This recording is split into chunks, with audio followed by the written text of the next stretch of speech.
How's everybody doing? I'm Kyle. For those of you who already know that, please bear with me. This video is going to do double duty as a new channel intro. So I'm a farmer and a gardener, and I have a special love for any plant that's cultivated for food, and especially trees.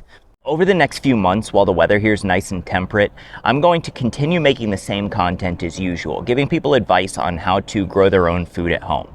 But I'd like you guys to also come with me while I work on a big project. I'm going to cultivate and catalog 100 different food-producing perennials. This will include both traditionally cultivated plants as well as some plants that are usually found wild, as long as they produce a sizable harvest of edible material and could be cultivated if you wanted.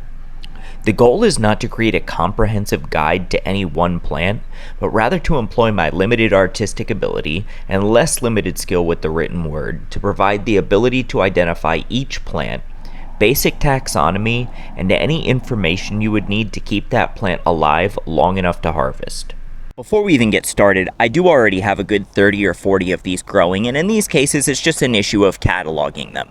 But that still leaves us a good 60 or 70 that we need to grow. So the question is, why do this at all? There are actually a handful of reasons. First and foremost, you'll find that when you get really into agriculture and botany, there's just so much to know that no one human brain can store all of it. And at almost 31 years old, I've reached a point where I feel like I can't learn anymore.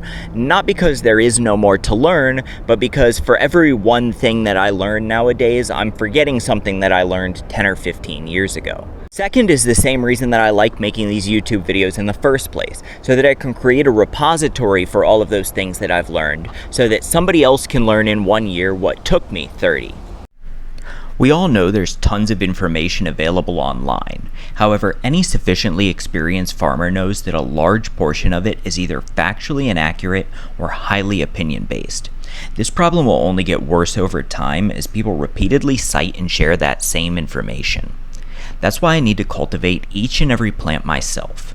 That way I can positively verify all the information I record, especially regarding proper care, by direct hands-on experience.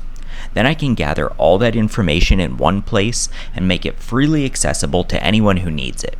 Think of it like a Pokédex, but for perennial crops instead of fictional creatures. At the same time, I also get to ensure that I have seeds and living specimens of each plant under my control, so I can ensure their continued existence and hopefully someday be in a position to provide starter seeds or plants to people who need them, as I've noticed the prices of seeds and fruit-bearing plants skyrocketing over the last few years. Last but not least is sheer curiosity. There are so many cool plants out in the world, some of which I know about but I've never gotten a chance to work with in person, some of which I've never even heard of yet.